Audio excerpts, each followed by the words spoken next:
Hello investors. देखिए, तेजस network का Q1 FY26 का रिजल्ट आ चुका है और हम लोगों ने काफ़ी लोगों ने रिजल्ट का एनालिसिस भी किया होगा। तो देखिए, इसके पिछले जो 23 वीडियो के बिजनेस मॉडल एनालिसिस का हमने वीडियो बनाया था, तो इस वीडियो में हमने ये बताने की कोशिश किया था कि कैसे यहाँ पर रिटेलर्स को फंसाया जा रहा है, आम इन्वेस्टर्स को कैसे फंसाया जा रहा है। और ये इवन क्लियरली हमने इसे बताया था कि इसमें ऐसा लग रहा है कि जो बड़े प्लेयर्स हैं वो अपना माल चिपका रहे हैं छोटे प्लेयर्स को। ठीक है। तो अब इम्पोर्टेंट है कि इस प्राइस इसके जो ओवरऑल यदि हम प्राइस की बात करें तो अच्छा खासा करेक्शन हो चुका है इसमें। लगभग 1200-1300 के प्राइस से लगभग 600 के आसपास का प्राइस आ चुका है इसका। ठीक है। और तो एक बहुत बड़ा फॉल हमें देखने को मिला है। और जो इसका अभी रिजल्ट आया है Q1 F26 का, ये काफ़ी जो है वो बहुत ही एक कह सकते हैं इसको कि रिजल्ट पॉजिटिव पॉजिटिव वर्ड भी यूज करना शायद सही नहीं होगा। ठीक है, सीधी हम बात करें तो बहुत ही ख़राब रिजल्ट आया। ठीक है, अब इस ख़राब रिजल्ट में क्या करना चाहिए, तो थोड़ा सा यदि हम इसके रेशियो पे बात कर लेते हैं, और थोड़ा सा इसका हम देख लेते हैं तो क्या हुआ है कि इसकी जो सेल्स थी ना, जो कि Q4 25 में इसका सेल्स लगभग 19,000 करोड़ के आसपास का सेल्स था। तो सेल्स ड्रॉप होकर लगभग 202 करोड़ रुपये आ गया है Q1 F26 में। तो इतना बड़ा फॉल जो कि हमें देखने को मिला है, तो ज़ाहिर सी बात है कि इसमें एक इसके प्राइस रिकवरी में तो कोई फ़िलहाल में तो कोई चांस नज़र नहीं आता है। ठीक है, लेकिन आगे हमें क्या करना चाहिए।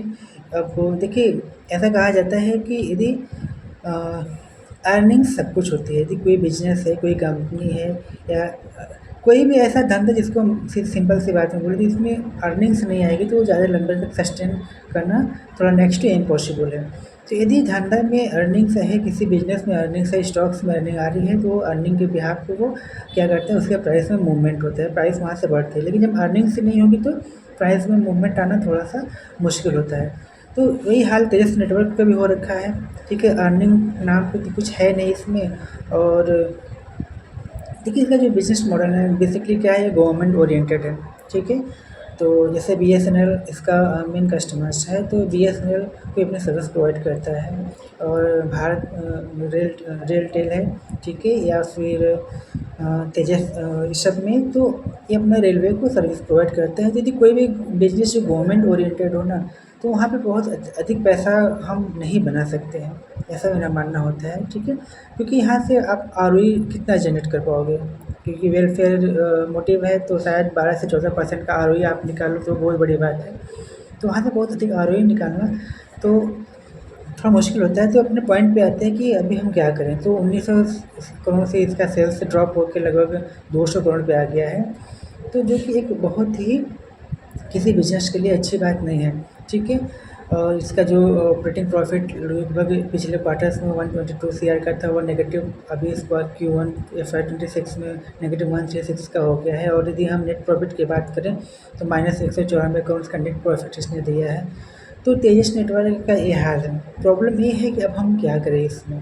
ठीक है, एज ए इन्वेस्टर्स यदि इसमें हम तो अर्निंग्स देखेंगे, अर्निंग्स नहीं है तो फिर उस स्टॉक में रहना मेरे हिसाब से तो उचित नहीं होगा। अच्छा, इतने बड़ा ऐसा क्या हो गया था कि 1907 से इनका सीधे जो सेल्स वो ड्रॉप हो गया है। तो इसका सीधे यदि हम आप इसका जो इन्होंने अभी जुलाई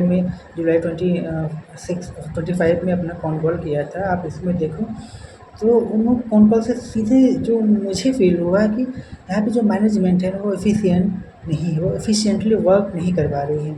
शायद मैं हम तो मैनेजमेंट को दोष देंगे कि यदि मैनेजमेंट सही होता, वो ठीक से अपना कार्य करता, तो ऐसे हाल देखने को नहीं मिले। मैनेजमेंट ने बोला था कि इनमें अब हम आपको अपनी भाषा में समझाने की कोशिश कर रहे हैं कि जो ये खरीद बिक्री है ना, वो खरीद बिक्री में काफ़ी ज़्यादा डिले हो रहा है।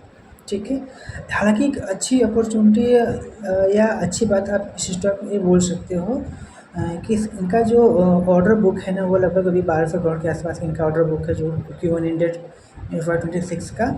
ठीक है, और अभी इनका एंटिसिपेशन है कि BSNL के साथ ये लगभग 1500 करोड़ का, और ऐसा प्रपोजल है कि इनको ऑर्डर बुक मिलने की संभावना है और शायद इनको मिल जाए। तो BSNL के साथ इनका जो अभी प्रपोजल चल रहा है 1500 करोड़ के आसपास का, तो देखिए यदि ये 1200 करोड़ के लगभग आस-पास का जो ऑर्डर बुक है और अभी इनके एंटिसिपेशन है फर्दर 1500 करोड़ के, यदि ये एग्जीक्यूट कर पाते हैं तो फिर यहाँ से इनका एक सेल्स देखने को मिल सकता है हमें, और सेल्स होगा तो ज़ाहिर-सी बात है कि हमें प्रॉफ़िट भी देखने को मिलेगा। लेकिन ये सब तो अभी हवा-हवाई है, ठीक है? ऐसा एंटिसिपेशन है, ऐसा होगा तो ये होगा, ऐसा नहीं होगा तो ऐसा नहीं होगा, ठीक है? तो ये मुझे कहना था कि यदि अर्निंग्स आएगी तो प्राइस ऊपर जाएँगे, अर्निंग्स नहीं आएगी तो प्राइस ऊपर नहीं जाएँगे। अर्निंग्स का क्या है कि अर्निंग्स जैसा इन्होंने अपना ऑर्डर बुक बताया है, और कि ऑर्डर बुक भी मेरे पास एक 1200 करोड़ का है और अभी 1500 करोड़ आने वाले हैं। यदि इन सब का एग्जीक्यूशन होता है तो प्राइस में अर्निंग्स आएगी तो थोड़ा सा ऊपर जाने की संभावना है, अदरवाइज़ थोड़ा नेक्स्ट टू इम्पॉसिबल लगता है। और जो 1960 से सीधे 200 करोड़ रुपए का इनकी अर्निंग ड्रॉप हुई है, ये लगभग जो 1500-1600 करोड़ का लॉस अर्निंग लॉस हुआ है, ये क्यों हुआ है? तो बेसिकली डिले इन क्या कर सकते हैं इसको, परचेजिंग ऑर्डर पीओ और शिपमेंट में इनकी देरी की वजह से ऐसा हुआ है।